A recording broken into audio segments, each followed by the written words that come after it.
Un coup d'œil sur ce qui fait l'actualité à travers le continent. Et on commence en République démocratique du Congo, d'où nous parlions il y a quelques instants. Le journal Le Phare parle également du dialogue en cours dans le pays qui a débuté jeudi dernier sous la médiation de l'Église catholique.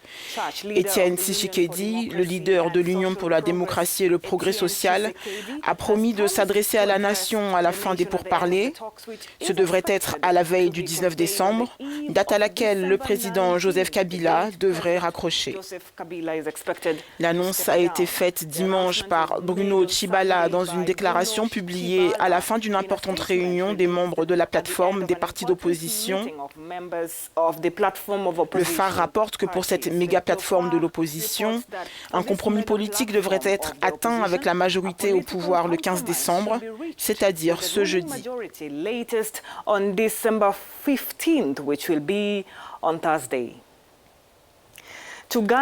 Direction maintenant le Ghana.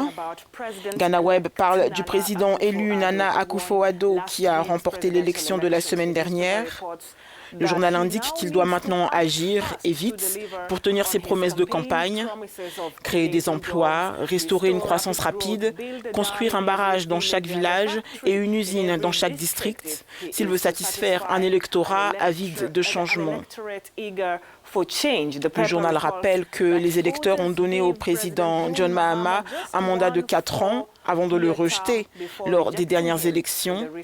Si en 3 ans, le nouveau parti patriotique n'a pas créé assez d'emplois, il pourrait faire face au même rejet de la part des électeurs. C'est en tout cas ce qu'a déclaré l'écrivain et éditeur de journaux Ben Epson lors d'un échange avec Reuters. Dans son discours de victoire, Nana Akufo-Addo avait reconnu l'importance de tenir ses promesses face à des électeurs impatients. Nous terminons la revue de presse du jour en Afrique du Sud avec le Mail et le Guardian qui racontent la décision rendue par la Cour suprême du Cap occidental sur l'affaire de la société de radiodiffusion sud-africaine. La Cour a statué hier en faveur du parti d'opposition de l'Alliance démocratique, qualifiant d'illégale et irrationnelle la nomination de Lodi Motsoneng au poste de dirigeant des affaires corporatives de la SABC.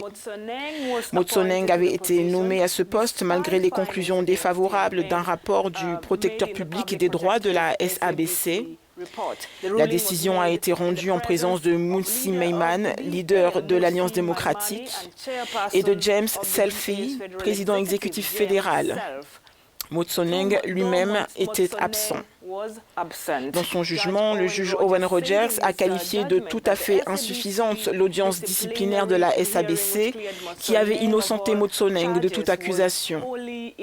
Selon lui, ce processus disciplinaire doit être annulé pour qu'une nouvelle audience soit organisée, cette fois-ci présidée par une personne indépendante qui devrait être nommée par le tribunal dans les 2 mois.